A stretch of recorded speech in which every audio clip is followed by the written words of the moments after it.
Honorable Speaker of the National Assembly, Honorable Togo Didiza, Chairperson of the National Council of Provinces, Honorable Refilwe Mtsweni-Tsipane, Deputy President Paul Mashatile, former President Thabo Mbeki,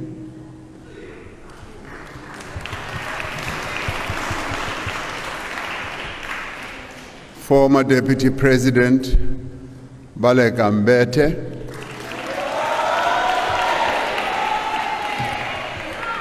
former Deputy President Phumzile Mlambo Ngcuka, former Chairperson of the National Council of Provinces, Honorable Amos Masondo, Chief Justice Raymond Zondo, Deputy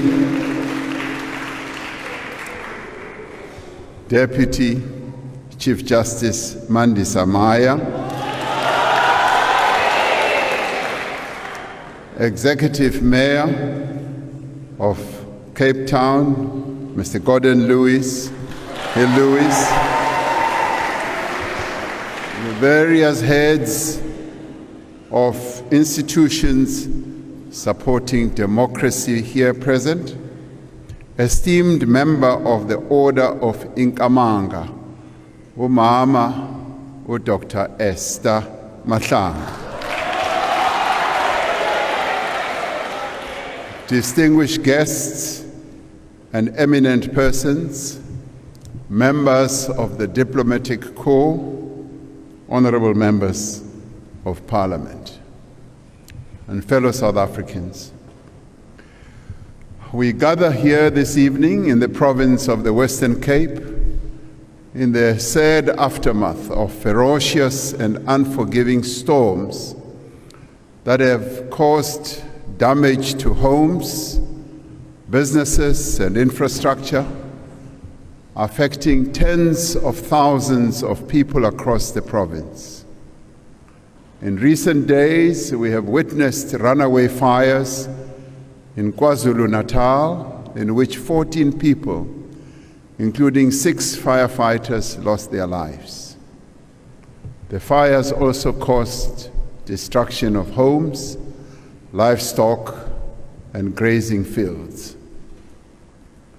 I spoke to the 2 premiers of our provinces earlier today, Honorable Ntuli and Honorable Winde, and informed them that the thoughts of South Africans are with all those people who have been subjected to these terrible weather conditions as they work to recover and rebuild their lives.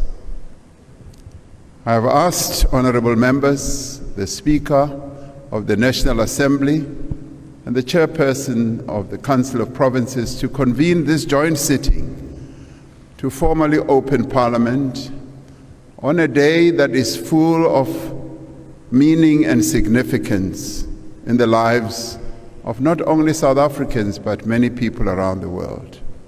Today we celebrate the birth of the founding father of our nation and democracy, and a global icon of peace, justice, and reconciliation, President Nelson Rolihlahla Mandela.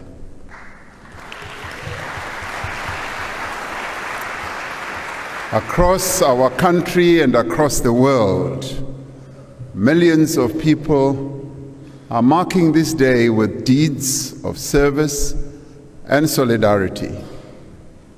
Through their actions, they are giving life to a fundamental truth that we derive our humanity from the humanity of others. Umuntu ngumuntu ngabantu. Mutu kimutu ngabantu. Mutu ndi mutu ngabantu. Munu imunu ibanu bangwane.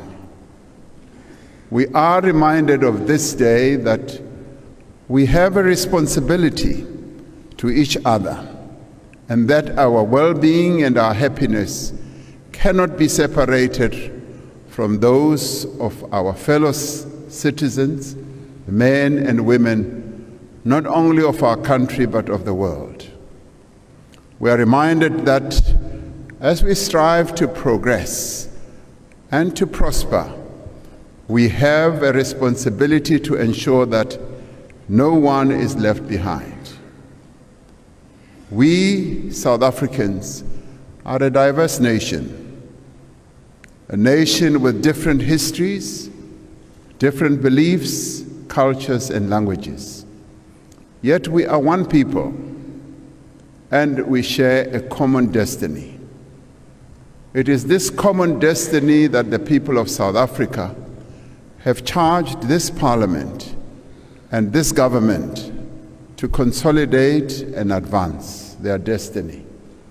Exactly 50 days ago, the people of South Africa went to the polls to decide the future of our country. Ahead of the elections, they had expressed their concerns and their hopes, their wishes, as well as their expectations. Through their votes, they determined that the leaders of our country should set aside their political differences and come together as one to overcome the severe challenges that confront our nation.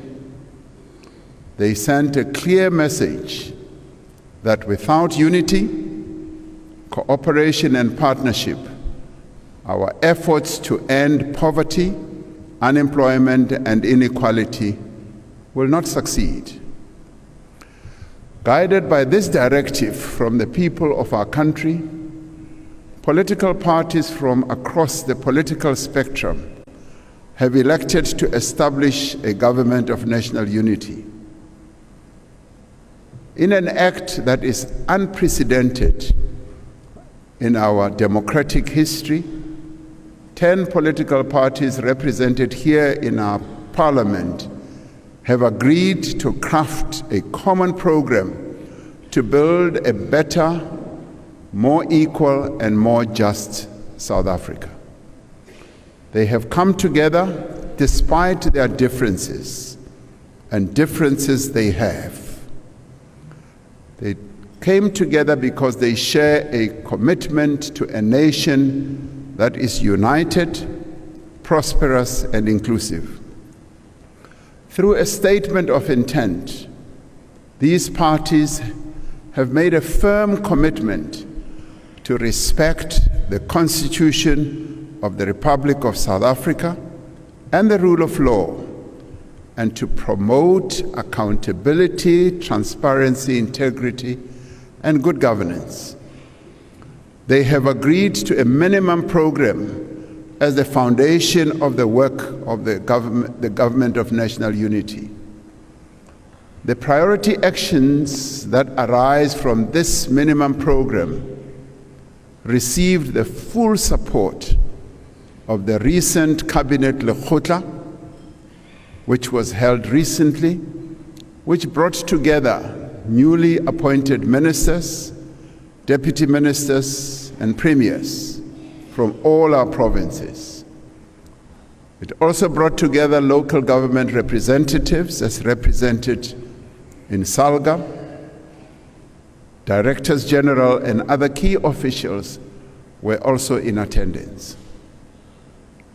These are the primary actions that we outline this evening that they decided on. Cabinet will be convening a further strategy session to consider the minimum term development plan, having moved from the medium term strategic plan, framework rather, the development plan which will translate the priorities that these parties have agreed to into a detailed plan, as well as the interventions that government will implement over the next 5 years. The medium-term development plan will set out a well-defined vision and strategic plan that outlines clear goals and includes specific, measurable objectives and a roadmap for achieving them. These goals will be properly aligned with the budget, which will support the implementation of these objectives. In all this work, the National Development Plan Vision 2030 remains the defining blueprint for our country's growth and development. We also draw inspiration from the United Nations Sustainable Development Goals and the African Union's Agenda 2063 in crafting our medium-term development plan. The Cabinet Lekgotla underscored the determination of all members of the Government of National Unity to work together to advance the interests of all South Africans, without pursuing and promoting party political interests. It is about putting the people of South Africa first and foremost and advancing their interests. The Lekgotla noted with appreciation the commitment and great enthusiasm with which the newly appointed ministers and deputy ministers, as well as our premiers, have embarked on their duties. We will have seen many of them going throughout the country, immediately embarking on their tasks and outlining what their plans are. And some with great excitement, and some expressing their joy at having been appointed. And we all should rejoice as we see them.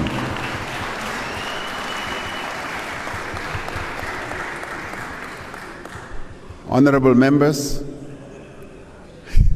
despite the achievement of 30 years of democracy and the work undertaken over the last 5 years to rebuild our economy and our society, millions of South Africans remain poor, unemployed, and they live in a highly unequal society.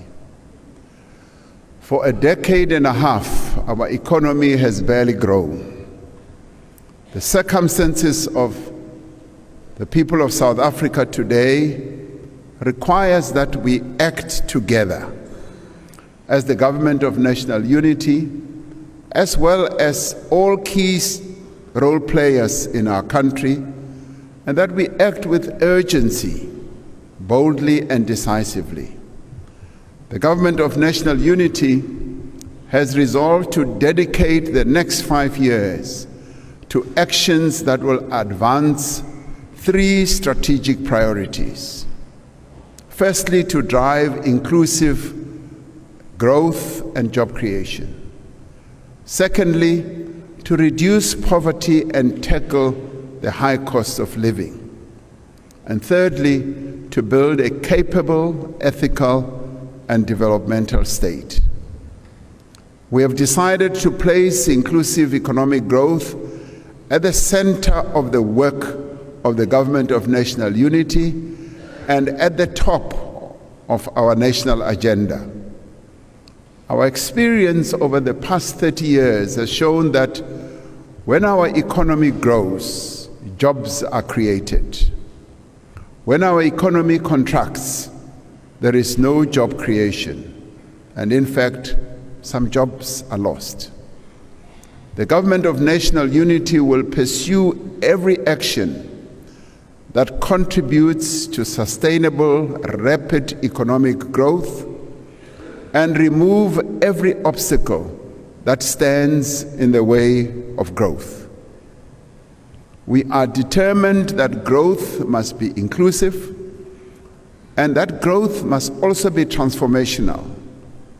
Inclusive growth must drive the redistribution of wealth as well as opportunity. It must support the empowerment of Black South Africans and women and all those who in the past had been relegated to the fringes of our nation's economy. This is part of the constitutional imperative to redress the imbalances of the past and deal with the slow process of development. Through empowerment and transformation, we can ensure that the skills, the capabilities, resources, and energies of all South Africans are used to the greatest effect. We will continue to pursue the programs that encourage broad-based Black economic empowerment, employment equity, and support to small and medium-sized enterprises.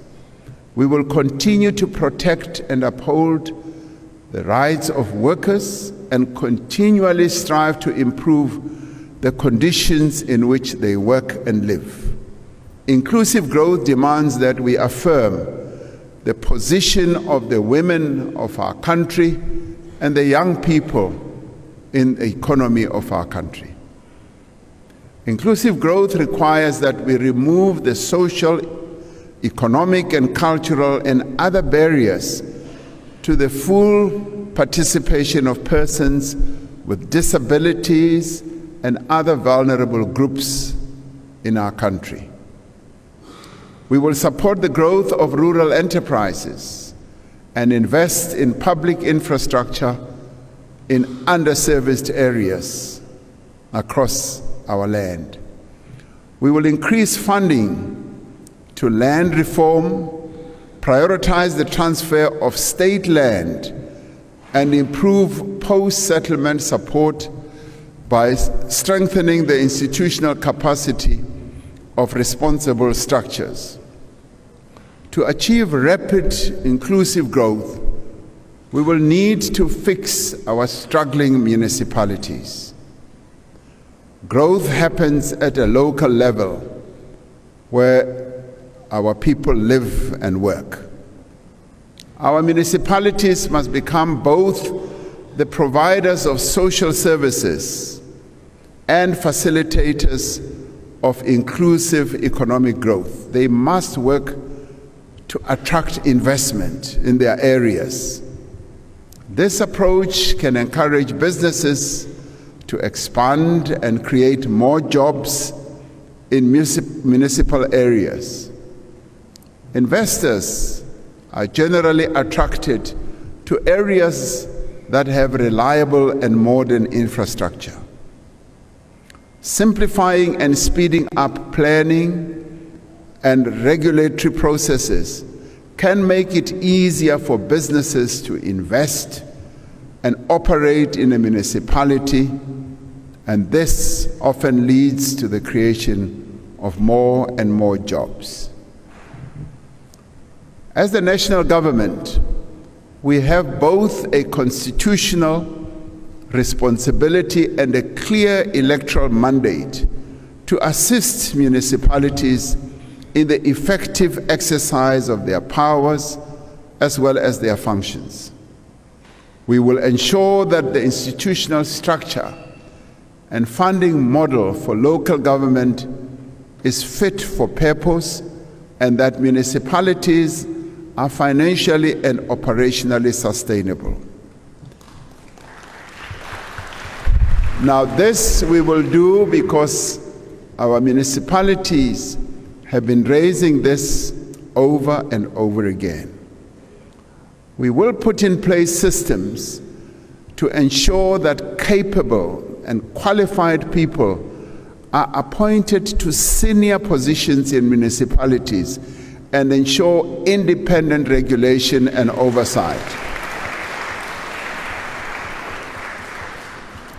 As an immediate priority, we will also bring stability to governance in our metros and restore the delivery of services.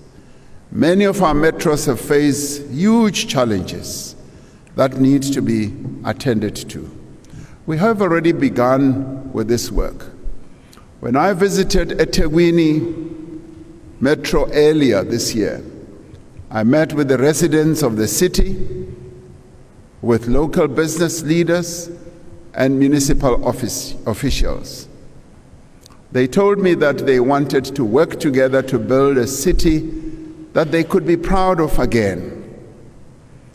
We've put in place the eThekwini Presidential Working Group to enhance support from national and provincial government to turn the metro administration around and to fix the problems that they are facing in relation to infrastructure, water, sanitation, and also to focus on attracting new investment. This we shall do because eThekwini or Durban needs to be restored to its former glory, and this we should do.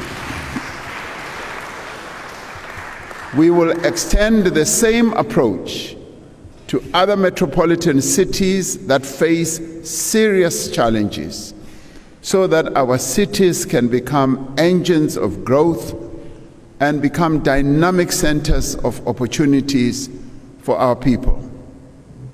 In the next 5 years, working together as the government of national unity, drawing on our collective capabilities, we will forge a new inclusive growth path for South Africa by pursuing a massive investment in infrastructure. Significant projects are already underway around the country in areas such as transport, roads, water in the form of building dams, energy, and human settlements. We will massively increase the scale of investments in infrastructure through a more holistic and integrated approach, positioning Infrastructure South Africa as the central institution of coordination and planning. We are continuing to simplify the regulations on public-private partnerships. This process had stalled for a number of years, and we are now earnest and focused in simplifying this very way of engendering good infrastructure investment to enable greater investment in both social and economic infrastructure development. From our largest metros to our deepest rural areas, we have a clear intention to turn our country into a construction site.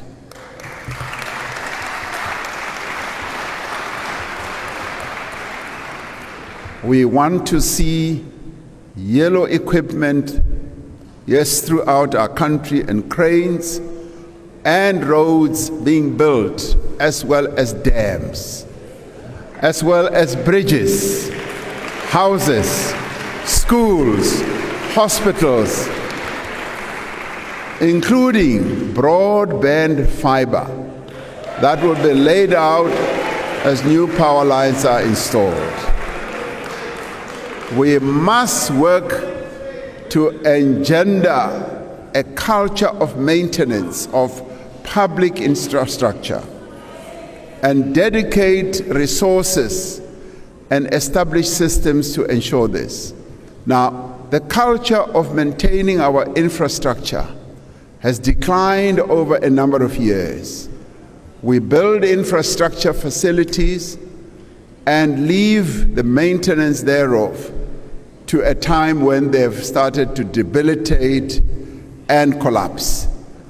Part of the process must be engendering a culture of maintaining right from the day they have been put in place.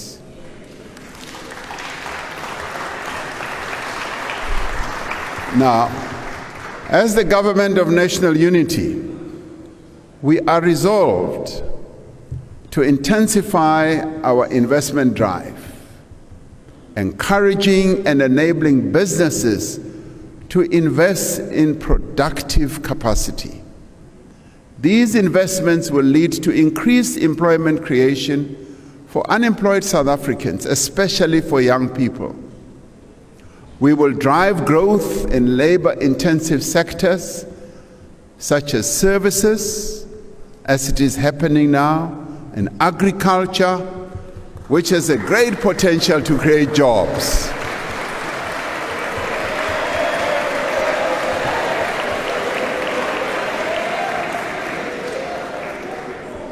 Our menu...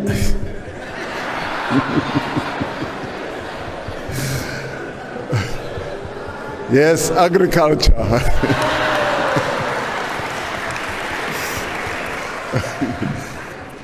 Our manufacturing capability has declined over years. We do need to re-industrialize our country and make sure that we can create more and more jobs out of quite a number of sectors of our economy. To create more jobs for South Africans, we will also focus on processing our minerals so that we export finished products rather than raw commodities. It is actually quite sad to see us continuing to ship out rock, soil, and dust out of the ports of our country, and yet we can process a number of these minerals and ensure that we export processed products, finished products. That is what we will be focusing on.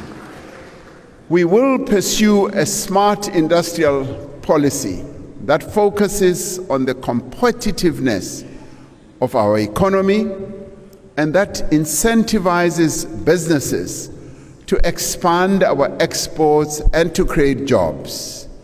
We will continue to work with stakeholders to develop and implement master plans to grow important industries, to increase investment, to create jobs and foster transformation.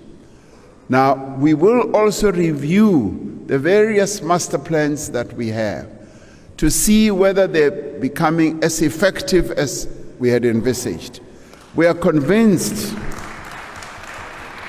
that small, medium enterprises and the informal sector hold the greatest potential for inclusive growth and job creation. We will pay particular attention to supporting small and medium-sized enterprises in our townships, in our rural areas, and in areas that need focus. We will take economic activity to where most of our people live so that more and more jobs can be created. Red tape debilitates the creation of jobs. Every department and every public entity has been directed to reduce the undue regulatory burdens that hold back businesses from creating jobs.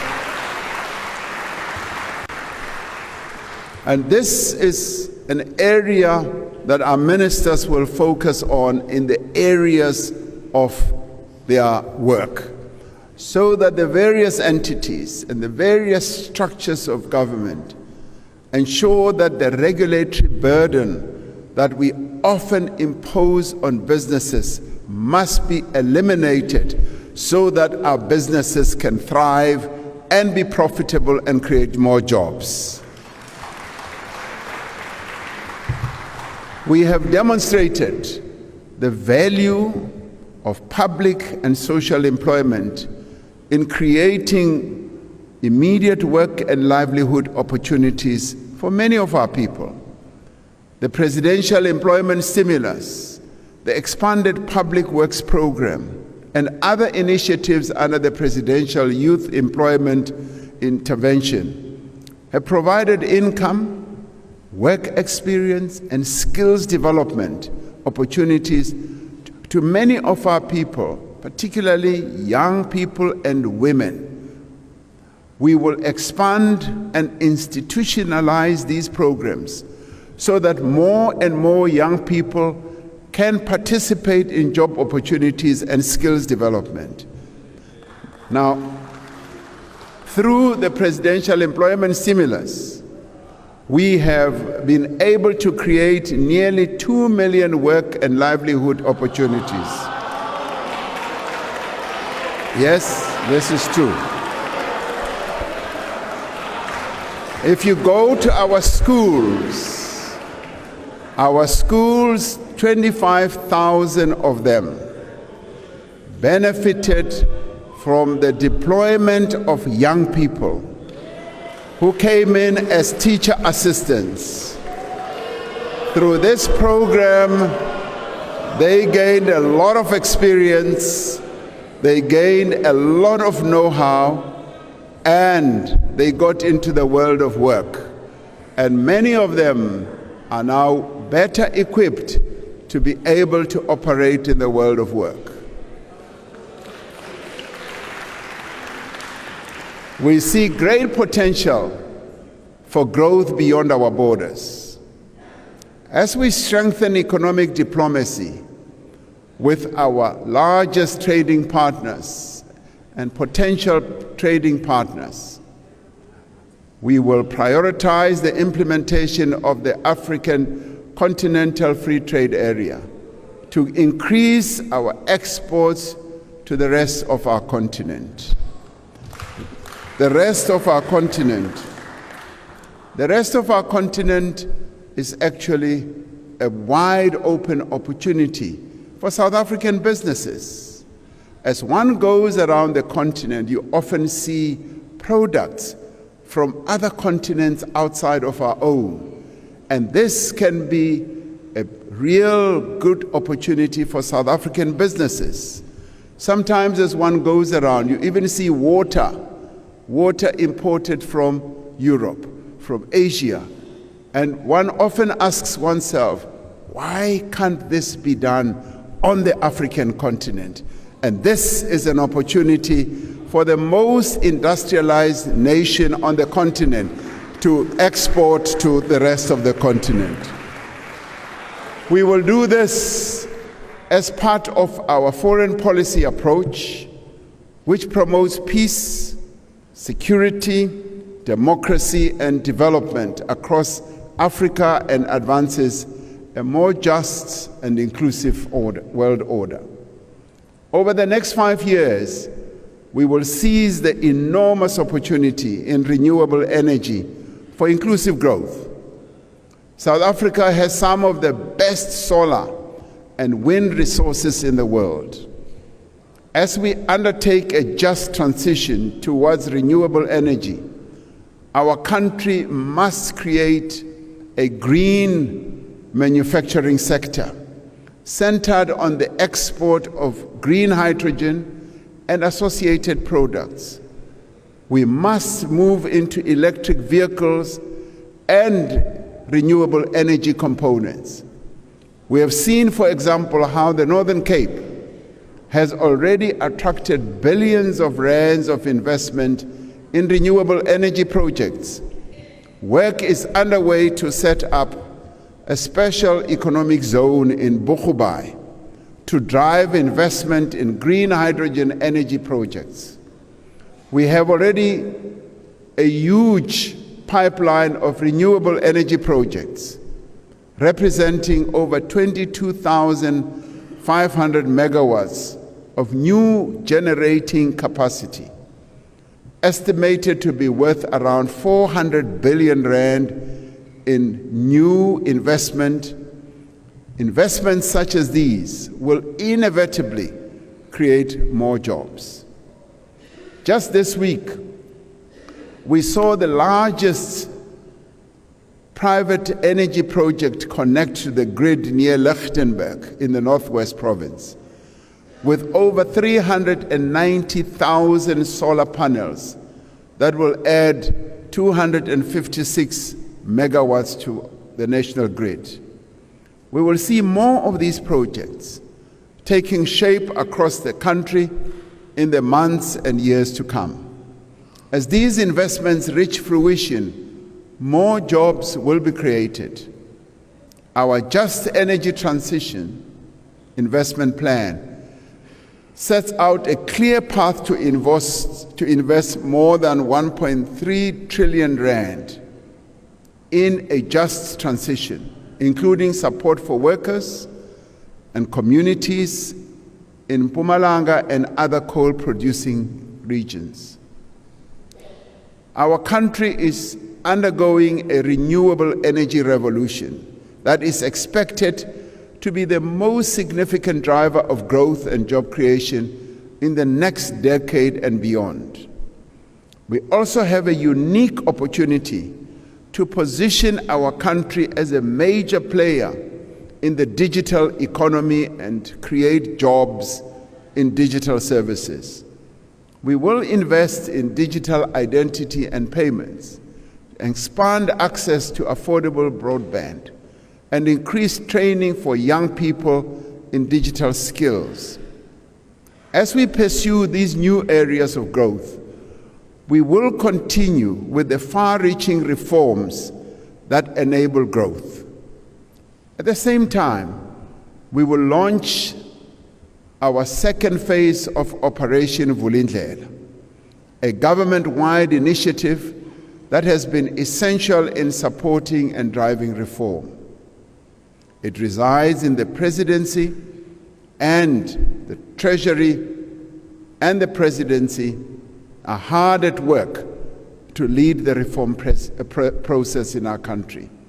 But more importantly, it is a process that has seen to the breaking down of silos in government, where various government departments cooperate together to ensure that we drive the reforms that we have embarked upon.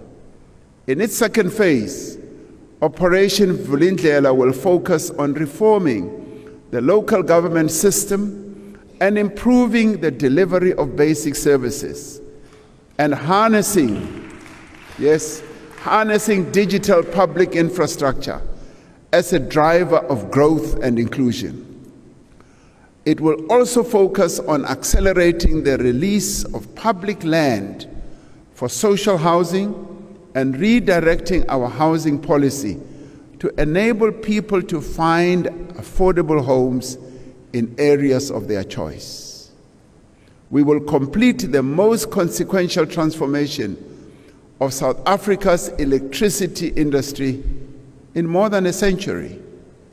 Since the announcement of the Energy Action Plan that I announced here in Parliament in July 2022, we've made tremendous progress also in reducing the severity of load shedding that beset our country for a long time. Now, over the next 5 years, government will focus on expanding and strengthening the transmission network, the electricity transmission network that needs a great deal of expansion, but that also requires quite a lot of investment. To drive inclusive growth, we need an efficient freight rail network to carry our minerals, our agricultural produce, and manufactured goods to market. Through the implementation of the Freight Logistics Roadmap, we will continue with reforms to transform South Africa's freight logistics system.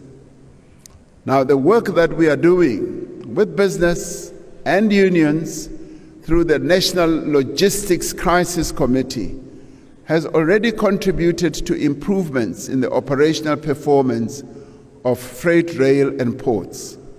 The well-being of our people and growth of our economy depends on another important issue, which is water. South Africa is a water-scarce country, and our water security is threatened by historical underinvestment in bulk water resources and distribution infrastructure. We will therefore continue with the institutional reforms in the water sector to enable greater investment in bulk water infrastructure and better regulation of water services and sources across the country. And this will involve, yes, the building of the dams whose construction in a number of areas in our country is already underway, and ensuring that the reticulation also takes place as we build these dams. Just as business needs water and electricity to operate, a growing economy needs skills.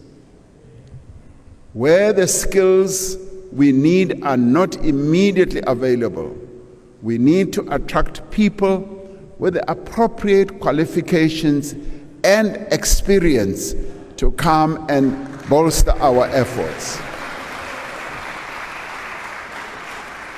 Now, in doing this, we will continue with the visa reforms that we introduced in the last few years to attract skills, but more importantly, to also attract investment, and also with a view of growing our tourism sector that is so important. And we will continue to pursue a macroeconomic policy that supports growth and development in a stable and sustainable manner. Like many other countries, we have had to borrow money to support our budgetary requirements. We will manage public finances with a view to stabilizing debt.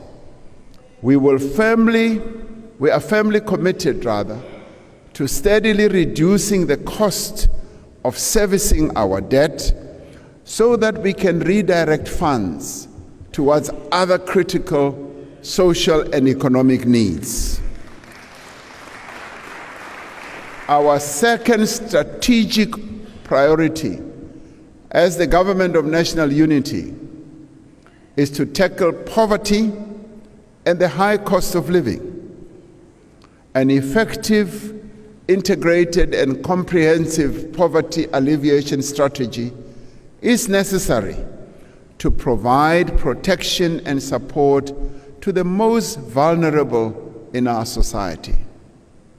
Even at a time when many companies are making large profits, millions of South Africans are suffering as a result of rising prices of everything they buy. As the Government of National Unity, we will look to expand the basket of essential food items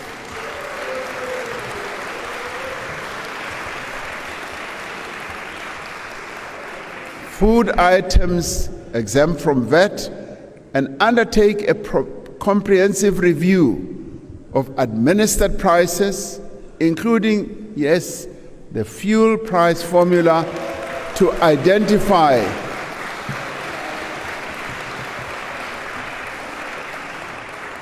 and this we did for a while.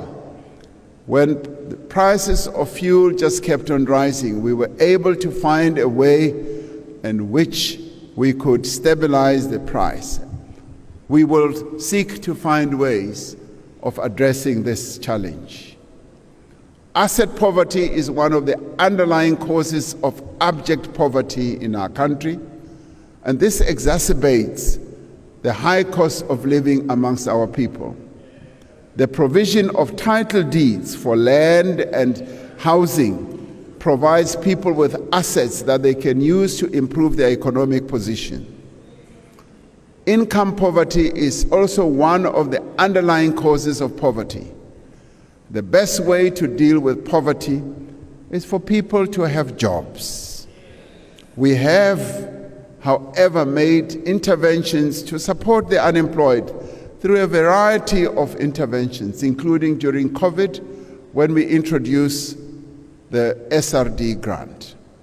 The SRD grant has provided a lifeline to millions of South Africans who are unemployed. We will use this grant as a basis as we move on for the introduction of a sustainable form of income support for unemployed people to address the challenge of income poverty. We must ensure that local governments properly implement the indigent policy so that the old, the infirm, and the poor are able to get assistance with the payment of basic services. Now, this is important. And importantly, we will link social assistance with other forms of support to lift people out of poverty. As a country, we need to appreciate the impact that a well-functioning and quality education system has on both reducing poverty and driving inclusive economic growth. We will therefore focus on achieving universal access to early childhood development, which is a prerequisite. And this, honorable members, is a prerequisite for improved learning in later years. We will ensure schools are conducive to deliver good education with enough classrooms, safe and appropriate sanitation facilities, clean water, and a daily meal for those children who attend our schools. To ensure that we produce the skills that our economy needs, we will expand vocational and technical training in schools and post-school institutions. And in this regard, we will seek to take a demand-led approach to skills development.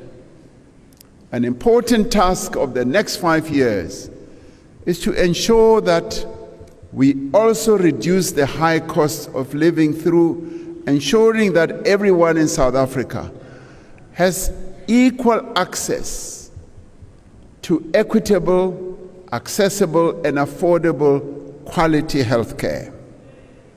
As we implement the National Health Insurance, we will focus on strengthening healthcare infrastructure, which many people during the debate and discussions on the NHI have said we should focus on. We will also improve the training of healthcare professionals and use technology to improve healthcare management. Now, while there is much contestation around the NHI, there is broad agreement that we must draw on the resources and capabilities of both the public and private sectors to meet the healthcare needs of all South Africans equally. In implementing the NHI, we are confident that we will be able to bring stakeholders together and that we will be able to resolve differences and clarify misunderstandings.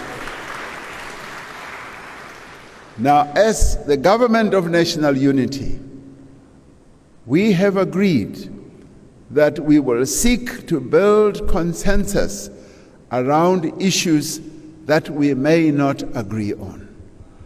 And there are a number of issues that we agree on. What unites us, we are united around many issues.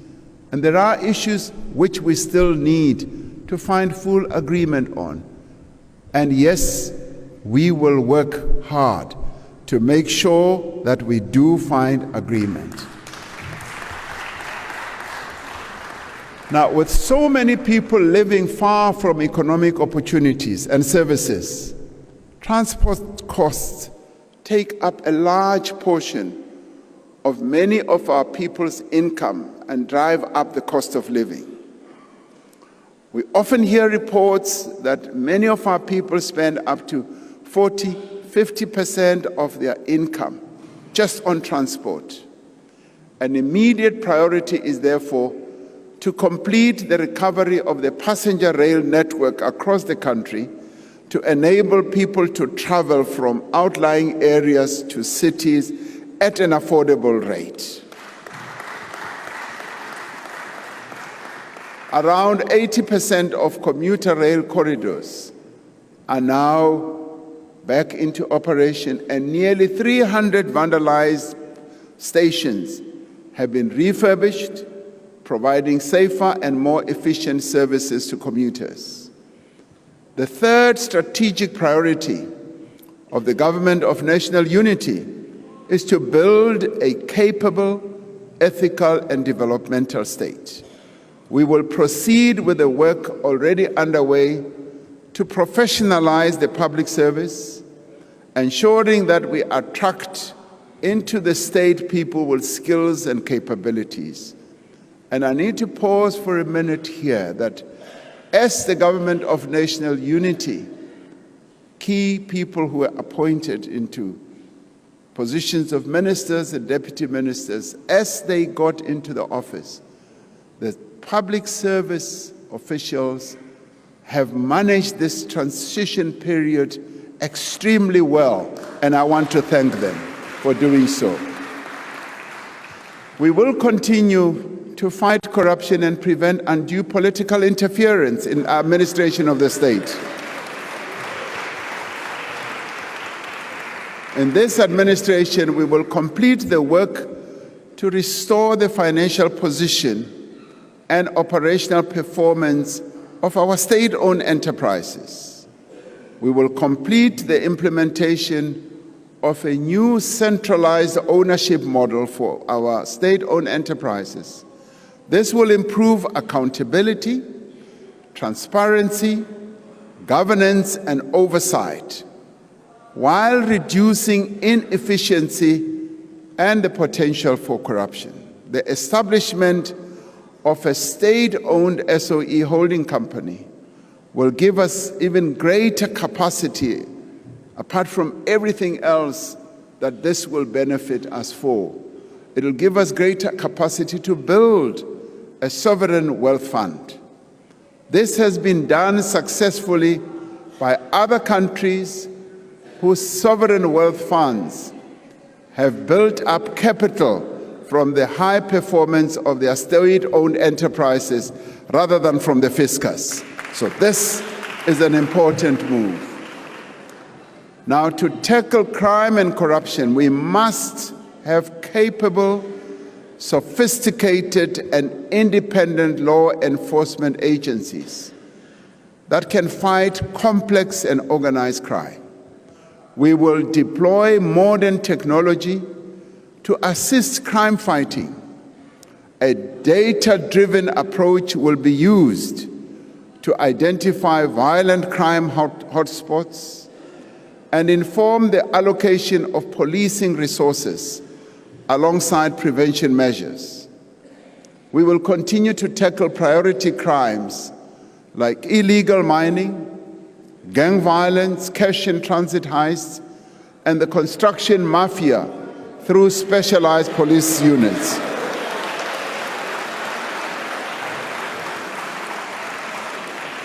Now, we will continue to implement the National Strategic Plan on Gender-Based Violence and Femicide.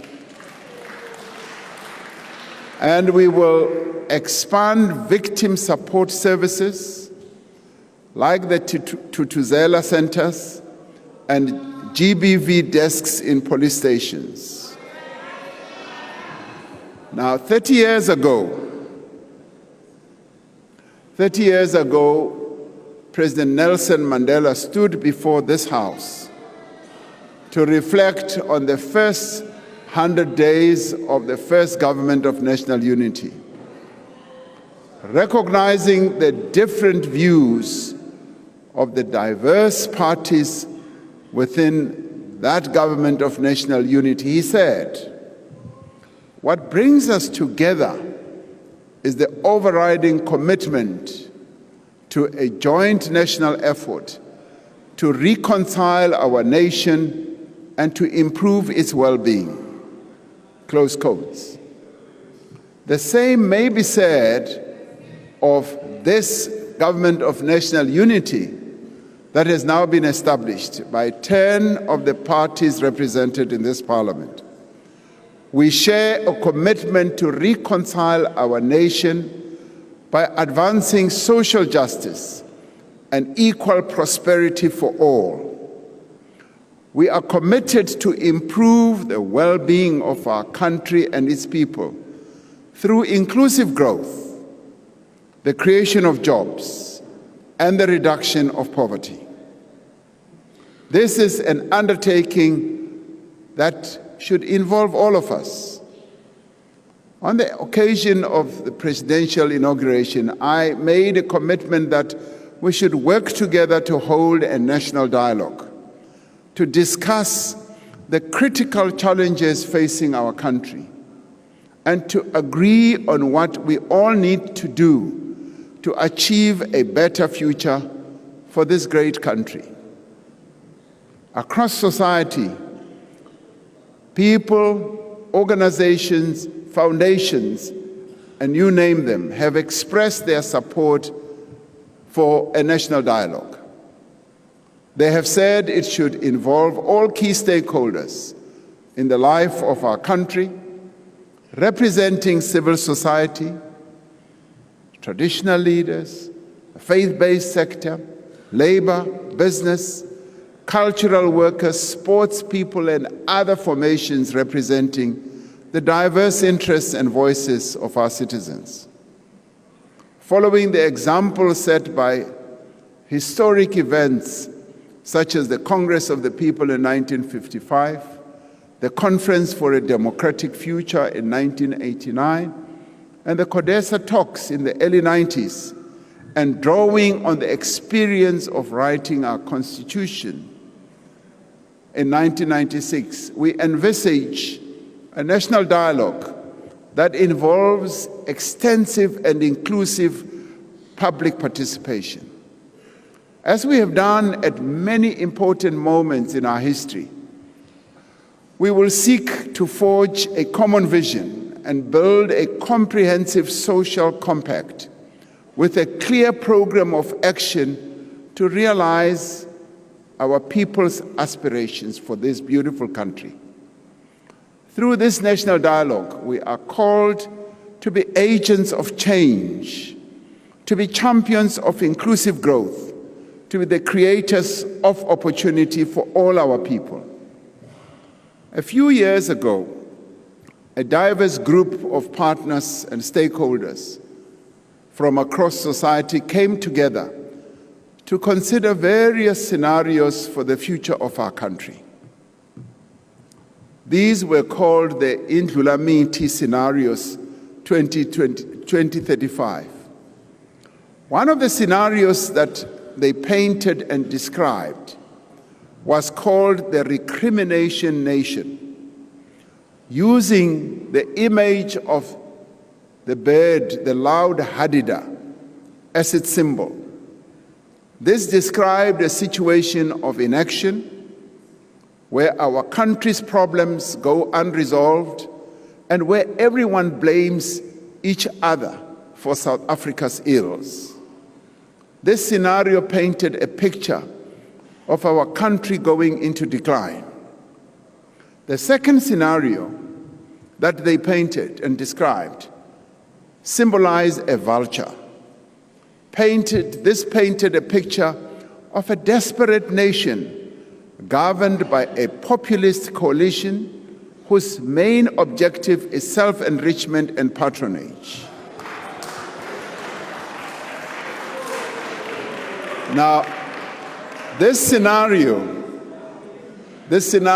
which seems to excite people so much, this scenario saw investment confidence being eroded, the growth path being low, and unemployment and poverty and inequality remaining extremely high. These fellow South Africans also described a scenario they called the Cooperation Nation, which was symbolized by social weaver beds. This scenario paints a picture where after disruptions and protests, there is a coming together of political parties, the state, the private sector, labor, civil society, coming together in order to jointly identify priorities and leveraging the strength of each. There is change as this scenario plays itself out in the form of governance and reform that leads to the economy growing, with more investment attracted, leading to the reduction of unemployment, inequality, and poverty. By establishing the government of national unity, by preparing, yes, for this national dialogue I've spoken about, we have deliberately set ourselves along the path towards a cooperation nation. That's where we want to go. And we would like all of us as South Africans to behave like weaver birds. Weavers are amongst the most efficient and gregarious birds in that they build complex structures together, but more importantly, they cooperate. And this is the way we should go.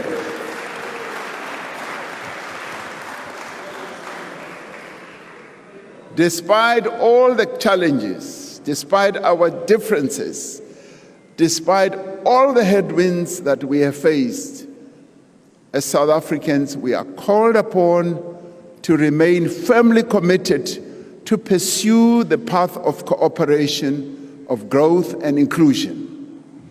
We are called upon to behave like weaver birds, building nests and building this big South African nest that will be able to sustain all the people of our country. Earlier today, a group of South Africans, of South African climbers, reached the summit of Kilimanjaro.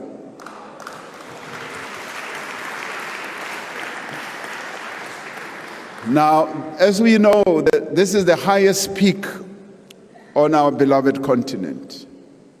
They did so in honor of the birth of the father of our nation, Nelson Mandela, and to celebrate the 30th anniversary of our freedom.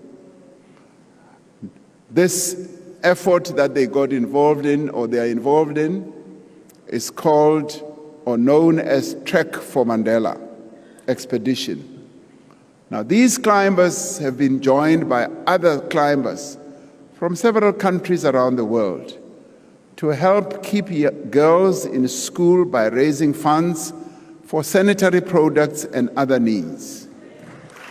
Now, this is an important part.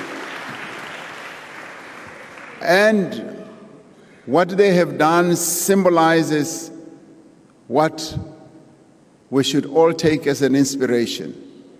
Let their actions inspire us all.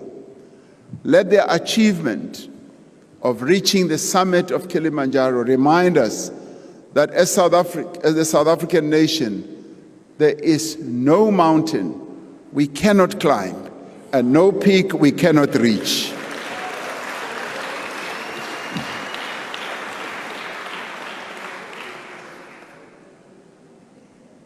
One remembers what Nelson Mandela wrote in his long walk to freedom, when he said he had walked and he had had a long walk and he had climbed a number of hills and he reached this top hill and surveyed the beauty of our country and said he should not tarry too long because there are many more hills to climb. As South Africans, we can summit many hills if we work together and we rise together.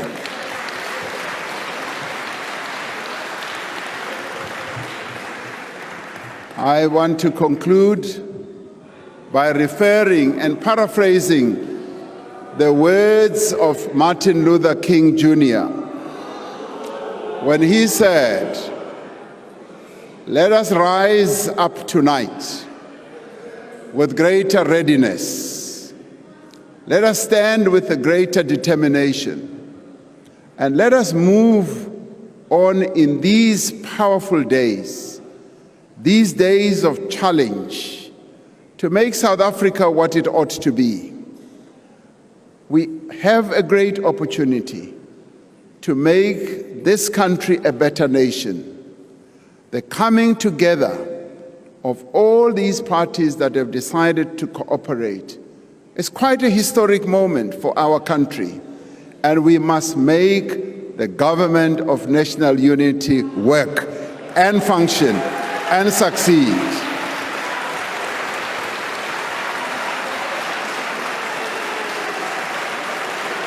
I am determined, and I've been grateful in talking to all the leaders of these 9 parties.